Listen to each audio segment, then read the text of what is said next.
Hi guys, good morning, good morning. So ayan po guys, yung ating palay, result po yan ng ating organic fall harvest na kung saan ay ginamitan po ng ating nasabing products. So ganyan po kaganda, nakita naman yung dahon green na, pero sa makalwa, iha-harvest na siya. Ayan, dito po yan sa barangay, anong barangay ito, Coach? Mayaw Crossing. Mayaw Crossing, Lucena City. So sa lahat po ng interested dito sa lugar na ito ay puntahan lang po or makipag-usap lang po kay Coach Myla De Castro. Yan, siya po yung distributor dito sa area na to at siya na rin po ang bahala sa technical kung paano po gamitin yung product. Siya na po yung bahala sa protocol paano po magiging ganyan kaganda ang ating palay. So ayan guys, at ang product na iyan, ayan din. So yan po, yan po si Coach Myla. Ayan, dito po sa Lucena ay mari po lamang kayong mag-contact sa kanya. Ang kanya pong Facebook o Messenger is Myla De Castro para po sa karagdagang kaalaman at nais pong maranasan ang ganito kaganda ng palay. Ayan, yan po hindi na-sprayhan ng mga insekto, insecticide o pesticide. So ayan guys, ganyan kaganda yung dahon, green na green. At nakaka-amaze dahil ngayon lang daw di umano ang farmer nagkaroon ng ganito kaganda. Ito po yung may-ari noong palayan, si Kagawad Freda na ba niya? Opo, dito sa barangay Mayaw Crossing, Lucena City. Ayan po. Kamusta po? Ano pong naging ninyo doon sa palay ninyo ngayon? Ano pong masasabi ninyo doon sa palay ninyo ngayon?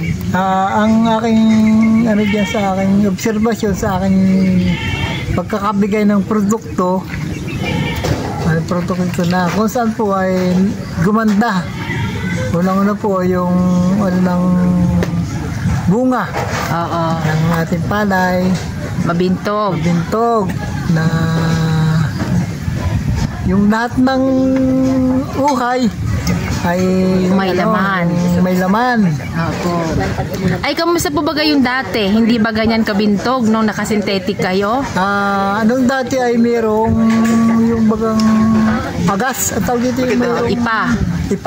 Opo. Ay simula nung ako gumamit ito na sa kabila ng produkto ninyo na nakita ko yung resulta na napakaganda. Wow. Ano pong product iyon, Kagawad? Ito po yung product na ginamit ko. Ito pong organic fall harvest. Ayan. Na kung saan po ito ay ilang beses po ninyo na-spray yan sa isang hektarya? Ito po ay 3 beses kong spray. Sa isang hektarya? Sa hektarya. Opo. So, yun pong, di ba, karamihan kasi ng farmer, pag sinabing organic, ayaw nila kasi delay daw yung result. Di ba po? Ay, kamusta po yung naging result niyan para sa inyo? Naging mabilis po ba o may pag-delay? Sa nakita ko ay mabilis ang resulta nito kasi nawala yung gamit namin ng urea na pag urea ay madahon. Yon. Ngayon ay nakita organic na itong organic fall harvest na ito pala ang natural na dapat gamitin ng mga magsasaka. Ayan. So yan po, nakita po naman natin yung ganda po ng palay ninyo, no? So expected po natin sa mga susunod, hindi lang po maganda basta yung palay.